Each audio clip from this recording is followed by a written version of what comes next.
The Nissan Frontier is by far the most underappreciated midsize pickup truck out there, and frankly, we don't understand why that is. The Frontier offers such a perfect blend of tradition, modernity, and utility that we're simply flabbergasted at why we don't see more of them on the streets. That said, as much as we love it, the Frontier also has its fair bit of issues that might shed light on why it remains such an underrated option in the segment. So, let's assess the situation as we take a look at the 2025 Nissan Frontier and check out the pros that'll surprise you, as well as the cons you can't ignore. Let's first look at the stuff that makes the Frontier such a compelling purchase. Number 3. A proper engine. There's no beating around the bush. The Nissan Frontier is the only midsize pickup truck that offers a proper powertrain that a chassis like this one deserves. All of its peers tend to rely mostly on 4-cylinder turbocharged engines. The Colorado and the Canyon both come exclusively with a 2.7-liter inline-4 engine. The Tacoma comes with a 2.4-liter one, and the Ford Ranger's base powertrain is a measly 2.3-liter EcoBoost. On the other hand, the Nissan Frontier comes with a big, muscly 3.8-liter naturally aspirated V6 engine that produces an astonishing 310 horsepower and 290 pound-feet of torque. This gorgeous lump under the Frontier's hood is far more refined than any of those four-bangers with inhalers and is also a far simpler ordeal too. This means that you can expect the Frontier to outweigh its rivals in terms of long-term reliability, as the lack of forced induction will most certainly preserve its parts and keep it running for a far longer time. Not to mention that it'll also be far cheaper to maintain and fix, as it has less parts by default. Now, we know what you're thinking. That's nice and all, but the gas mileage of the Frontier must be terrible compared to its rivals. But believe it or not only is it comparable to its rivals, but it's also oftentimes better than them altogether. For example, the Chevy Colorado, outfitted with a high-output Turbo 4 engine, does 18 mpg around the city, which is identical to the Frontier. However, it does 23 mpg on the highway, which is 1 mpg less than the Frontier. The Ranger is a bit better around town with around 20 mpg, however, it can do 24 mpg on the highway too, which when coupled is hardly an improvement concerning how much more complex the engine is.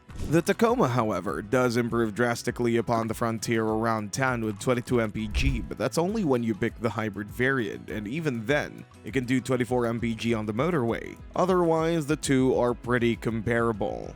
Now, truth be told, the Ranger could also be optioned with a V6 engine for higher trim levels. However, the 2.7-liter EcoBoost has two turbochargers, both of which amount to only 5 horsepower more compared to the Frontier's engine. Overall, we think that the Frontier offers the best and most rational powertrain of the bunch, hands down. Number 2. Traditionally robust styling. In a time where midsize pickup trucks have either become overly soft and boring like the Ford Ranger, or overdesigned and ostentatious like both the Tacoma and GM's offerings, it's quite refreshing to see a pickup truck that knows how to strike a perfect balance between the two. The Nissan Frontier retains the traditional boxy design that all pickup trucks are known and loved for. However, it makes it stand out by relying exclusively on sharp and no-nonsense edges, with minimal creasing that amplifies its robust and rugged nature. In our opinion, all Nissan Frontiers look good. Even the bare-bones entry-level S-trim looks terrific. And that's exactly because Nissan has focused on offering an honest pickup truck and not some paper tiger that deconstructs once you start looking at anything that's not a range-topping model. That said, the higher echelons do look quite special, and the best-looking version, in our opinion, is the Nissan Frontier Pro 4X, as it retains some aspects of the previous year's hardbody edition, while also relying on modern solutions too. Number 1. Terrific value for money. There's no avoiding it. You can't beat out the Frontier when it comes down to sheer value for money. Sure, the Chevy Colorado might be cheaper to buy when it comes down to entry-level models. However, the entry-level Colorado is annihilated by the Hyundai Santa Cruz, as it only has 240 horsepower worth of power and can tow just 3,500 pounds. On the other hand, the Frontier, which is around $1,500 more expensive than the Colorado, comes with a god-loving 3.8 V6 we've previously mentioned. It can tow over twice the Colorado can and can run circles around it when it comes down to trucking and comfort. Things improve even further once you start checking out the mid-range SV, which costs the same as the entry-level Tacoma and Ranger and is still thousands of dollars cheaper than the GMC Canyon. Only when you start getting at the higher trim levels does the competition start to catch up to it, as the Frontier starts to be comparably priced to its rivals. This brings us to the Frontier's flaws, and although we don't mind them, they might be a deal breaker for you. Number 3. Interior quality is dubious at best. To be quite honest, the Frontier was always the worst in regard to cabin design and quality. All of its rivals have focused heavily on offering a decent quality cabin that's pretty good looking too, and all of them offer solid technology too. Heck, just take a look at the Colorado and Canyon. Those two have a gorgeous cabin in our honest opinion. The only truck that we consider to have an uglier cabin is the Honda Ridgeline. However, that one excels in material quality. The Frontier, though, excels at nothing in this regard. The cabin design of the Frontier is very reminiscent of the mid-late 2000s, with an enormous reliance on unnecessary buttons and a generally dated layout. Furthermore, the steering wheel design is abysmal, and it looks exactly the same as the wheel used in early 2010s Nissans, such as the old Armada. Truth be told, Nissan tried to improve the interior with the 2025 redesign by throwing a bigger and more responsive infotainment, however, to no avail, as the rest of the cabin remains largely unchanged. Number 2. Towing and payload capacity is underwhelming.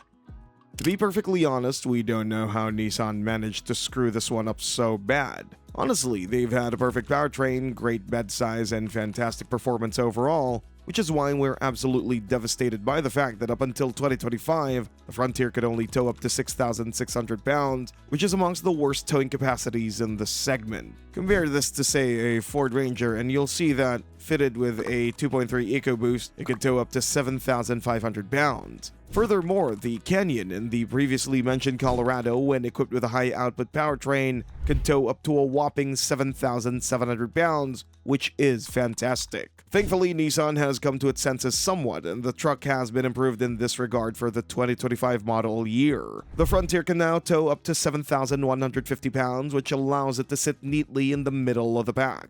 Number 1. Brand name.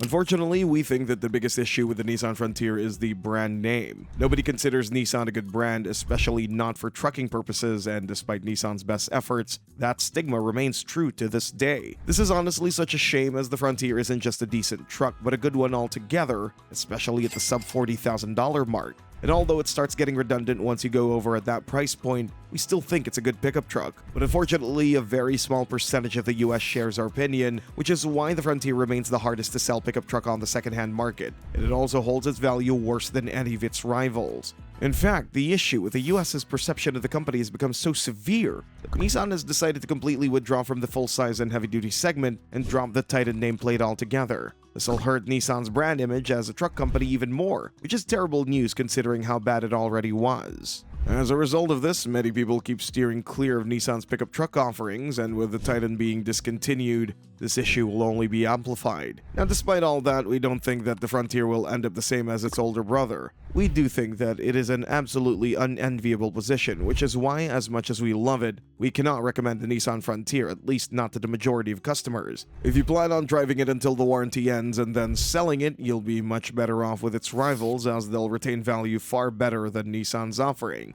That said, if you intend to keep it for a long time, then the Frontier might be in fact a good option, as key ownership problems, which are brand desirability and resale value, will not affect you.